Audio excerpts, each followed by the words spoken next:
ये मुल्क है जिसमें हम रहते हैं, ये कोई चरागा नहीं, ना ये कोई जंगल है।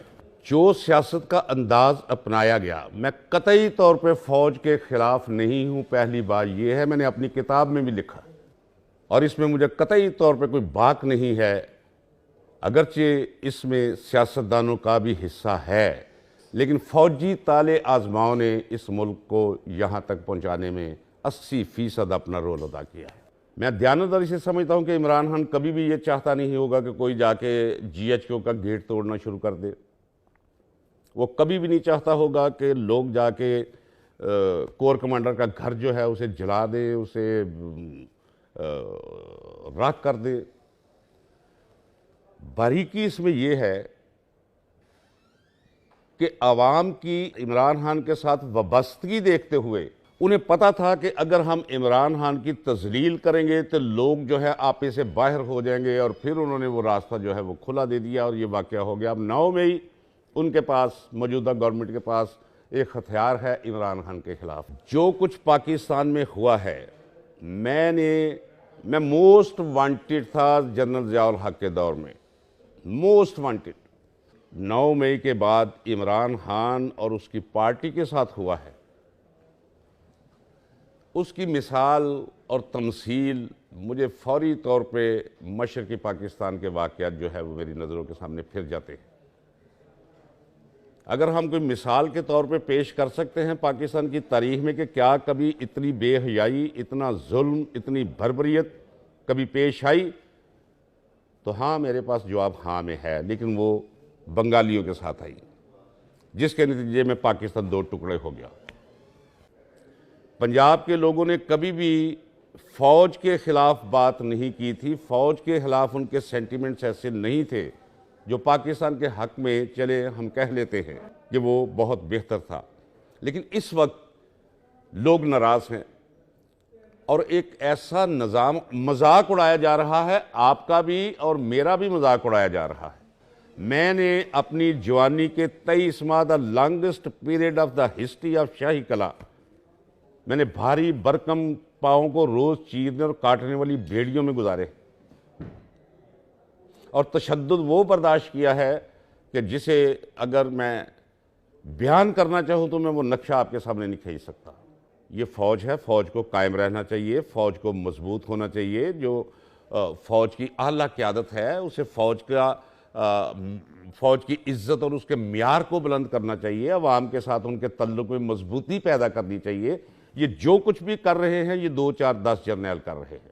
उनकी खिदमत में मेरी बरादराना गुजारिश है आपके तवस्सुत से कि खुदारा पस ये बायद कर, ये छोड़ दे, बंद कर दे, कोई रास्ता निकाले।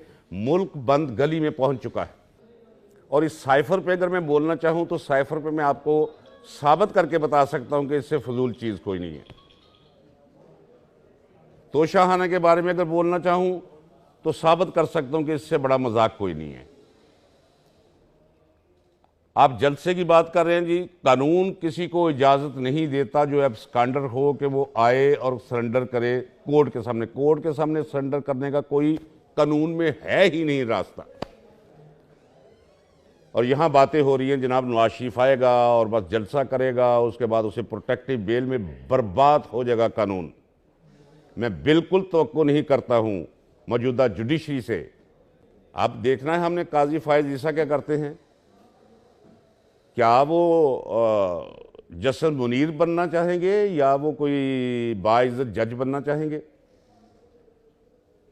भाई सुप्रीम कोर्ट जो है वो उसने देखने चीज़ों को बेल मिल गया, तो अभी आप इंतज़ार करें। मुझे सजाए मौत होगी थी, ये एक फैक्ट है, वो फैक्ट है। और मुझे कहा गया कि जी आप सिर्फ रहम की अपील कर दें ज़ियाउल हक के साथ। कहा किसने? जनरल अख्तर अब्दुर्रहमान ने। तो मेरा जवाब ये था कि जनाब मैं ये लिखूं कि जनाब मैं अपने किए पे शर्मिंदा हूं और मुझे जीने का हक दे दिया जाए, और मैं इसके बाद एक अच्छे शहरी की तरह जीने की कोशिश करूंगा। और आपको यकीन, मैंने कहा इससे बेहतर है जनरल साहब कि मैं कोई 10 दफ़ा फांसी पे चढ़ जाऊं। मज़ाहमत और मज़ाहमत के दायरे में खड़े होकर इस्तकामत, इससे बड़ा कोई खूबी नहीं है किसी में।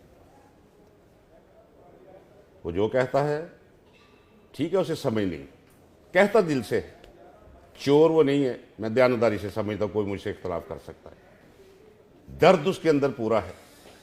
एक तो उसे लाया गया इस तरह, इसमें कोई शक नहीं, लाया गया, जिन्होंने निकाला वो लेकर आए, कोई इधर से पकड़े कोई उधर से, भांत बांध के लोग पकड़े इकट्ठे, तो नतीजा फिर यही होना था ना। जब उन्होंने सर से हाथ उठाया तो लोग भी भाग गए अपनी अपनी जगहों पे। अब वो leader, now he is leader. अगर नवाज शरीफ को ये वहम है कि इलेक्शन हो जाएंगे, तो मुझे शक है कि इलेक्शन नहीं होंगे। मुआशी एजेंडा आपके सामने आएगा कि जी पहले मुश्त समारोह, पहले था ना, पहले इख्तिसाब फिर अब ये मुश्त का एजेंडा इन्होंने ले लिया। आप इनकी ज़रा देखें ना, इनके अहदाफ व मकासद देखें, इनकी बॉडी लैंग्वेज देखें, वो कोई निगरानों वाली कोई नहीं है। मैं एक दफ़ा फिर बड़े इज्जत और इनकसार और उसके साथ मिले जुले फ़ख्र के साथ ऐलान करता हूँ कि मैं इमरान खान का साथ देने का आज के दिन से, इसी लम्हे से आगाज़ कर रहा हूँ। और इमरान खान को ये पैगाम देता हूँ कि तुम अकेले नहीं हो।